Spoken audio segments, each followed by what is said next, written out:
হচ্ছে প্রায় এখন দেখা যাচ্ছে যে সব জায়গায় 6 তারিখ বিজয় উল্লাস করা ছাত্রলীগরা তারা নিজেদেরকে জুলাইয়ের বিপ্লব ধারণ করছে, তারা জুলাইয়ের বিপ্লব হিসেবে তুলে ধরার চেষ্টা করছে।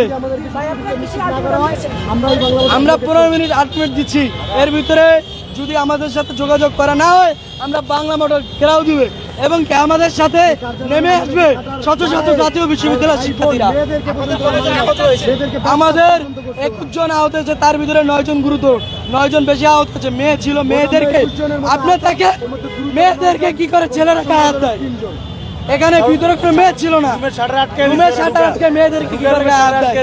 আমি এই জবাব চাই প্রশাসনের কাছে। মেয়ে কয়জন ছিল? মেয়ে 2 জন মেয়ে ছিল, 3 জন।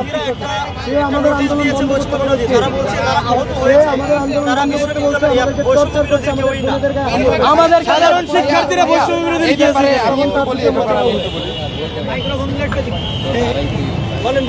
বৈষম্য বিরোধী ছাত্র আন্দোলন কেবলমাত্র এখন যারা এখানে 2 তলায় বসে অফিস করেন তাদের না, আমরা যারা রাজপথে আন্দোলন করেছি, আমরা যারা এখনো শরীরে ক্ষত চিহ্ন বয়ে নিয়ে বেড়াচ্ছি, আমার যে শত শত আহত ভাইরা এখনো চিকিৎসার টাকা পান নাই, আমার যে শহীদ পরিবারের সদস্যরা জুলাই স্মৃতি ফাউন্ডেশনে এসে অবহেলার শিকার হচ্ছেন, তারা সবাই মিলে এবং যুক্ত করে দিই, কেউ বলবে না ওই যে আদিবাসীদেরকে পিটায় সবারেন্টি মাথা ফাটিয়ে দিচ্ছে না, শ্রেষ্ঠার মাথা ফাটিয়ে দিচ্ছে না, শ্রেষ্ঠা সহ আমরা সবাই মিলে বৈষম্য বিরোধী ছাত্র আন্দোলন, এই যে আমাদের জুলাইয়ের একটা মোটো ছিল যে আমরা দেশে কোনো বৈষম্য রাখবো না, দেশে কোনো অন্যায় হইতে দিব না, সেই প্ল্যাটফর্মকে জিয়ে রেখে আজকে যখন ছাত্রলীগের একজন চিহ্নিত সন্ত্রাসীকে, একজন চাঁদাবাজকে গতকালকে একটি হামলার ঘটনা হওয়ার পরেও এখনো পর্যন্ত প্রশ্রয় দিয়ে যাচ্ছে, আমাদের প্রশ্নের জায়গা ছিল এইটুকুই, আমরা এই প্ল্যাটফর্মটাকে অন করি, সেজন্য আমরা এই প্রশ্নটা রেখেছি। এই প্রশ্নের জবাবে এবং আমাদের উপর দ্বিতীয় দফা হামলা করার পর আমাদেরই প্ল্যাটফর্ম বৈষম্য বিরোধী ছাত্র আন্দোলন থেকে যেই প্রেস রিলিজটি দেওয়া হয়েছে সেখানে আমাদেরকে কতিপয় বিপদগামী বলে উল্লেখ করা হয়েছে। আমি খুব খুশি হয়েছি যে তারা আমাদেরকে অলরেডি বিপদগামী হিসেবে ঘোষণা দিয়ে দিচ্ছেন, কারণ কয়দিন পরে তো শরীরের ক্ষত চিহ্নগুলো মিলাই যেত, ব্যথাটা ওইভাবে অনুভব করতে পারতাম না, আজকে কলিজায় লাগতেছে। আমার নাম তানজিদ সোহরাব। আজকে দেখেন ঘটনার সূত্রপাত কিন্তু যে প্রেস রিলিজ দেওয়া হয়েছে সেখানে মূল ঘটনার কিন্তু উল্লেখ নাই। ঘটনার সূত্রপাত হয়েছে কিন্তু গতকালকে ডেমরাতে, গতকালকে একটি লোকাল বাস থামিয়ে, গাড়ি থামিয়ে সেখান থেকে শিক্ষার্থীদেরকে নেমে পেটানো হয়, তাও 3 জন কেন্দ্রীয় নেতার উপস্থিতিতেই, এবং তারা আশ্বাস দেন যে তারা এটার সমাধান করবেন। আজকে এই প্ল্যাটফর্মের পক্ষ থেকে আহতদের সাথে আমরা যারা ছিলাম আমাদের সাথে যোগাযোগ করা হয় যে আজকে দুপুর 2টায় এই বিষয়ে এখানে আলোচনা হবে এবং একটা যথাযথ সুরাহা করা হবে। আমাদেরকে আহ্বান করার প্রেক্ষিতে আমরা 2টায় এখানে আসি। আমরা আধা ঘন্টা অবস্থান করার পর তারপর অবস্থান কর্মসূচি পালন করতে শুরু করি, কিন্তু এই যে প্রেস রিলিজটা দেওয়া হয়েছে সেখানে আমাদেরকে তো বিপদগামী বলা হয়েছে। মূল ঘটনা যেখানে ঘটেছে সেই ডেমরার ঘটনাকে ভুলে যাওয়া হয়েছে।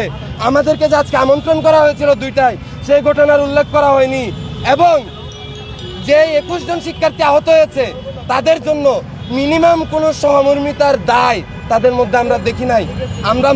আমরা চাই এই বৈষম্য বিরোধী ছাত্র আন্দোলন, যেটা বাংলাদেশের ছাত্র জনতার মুখপাত্র হয়ে উঠেছিল এবং দীর্ঘ একটা ফ্যাসিস্ট ব্যবস্থাকে আমরা উৎখাত করেছি, এই প্ল্যাটফর্ম যদি এই ধরনের মিথ্যাচার করে এবং সহিংসতার রাজনীতির চর্চা করে, আমরা আশঙ্কা করছি যে জুলাইয়ের যে স্পিরিট, জুলাইয়ের যে বৈষম্য বিরোধী স্পিরিট, সন্ত্রাস বিরোধী স্পিরিট, সেই স্পিরিটকে আমরা ধরে রাখতে পারবো না।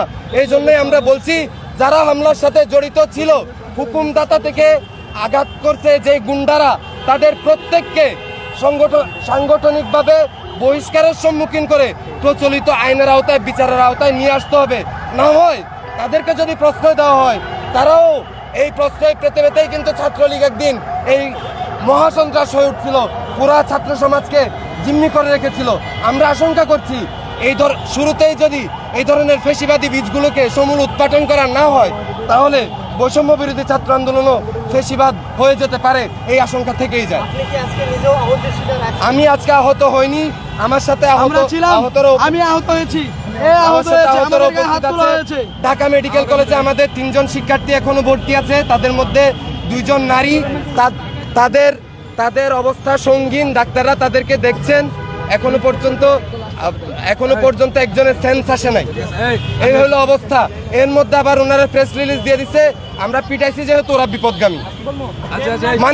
মানে ওই যে ছিল না, ওই যে ছাত্রলীগের নীতি ছিল না, সঙ্গে থাকলে সঙ্গী না হইলে জঙ্গি।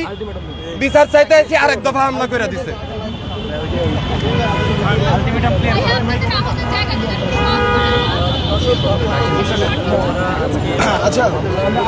সময় প্রায় শেষের দিকে, 15 মিনিট আলটিমেটামের সময় শেষের দিকে।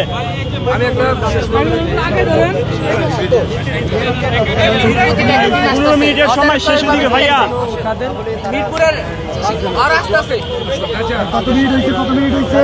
আমরা এখন আহ্বান জানাবো জাতীয় বিশ্ববিদ্যালয়ে যত শিক্ষার্থী আছে সবাই মাঠে নেমে আসো।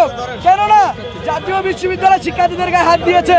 এটা কোনো একা প্ল্যাটফর্ম না, এটা সবার। এটা জাতীয় বিশ্ববিদ্যালয়ের, এটা ঢাবির, এটা প্রাইভেট বিশ্ববিদ্যালয়ের, এটা ছাত্র জনতা। আমি সবাইকে আহ্বান করবো আপনারা মাঠে নেমে আসুন।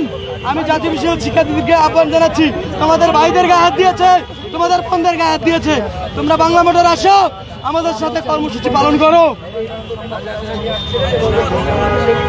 আমরা এখন বলগার দেবো, সবাই ওইদিকে চলেন।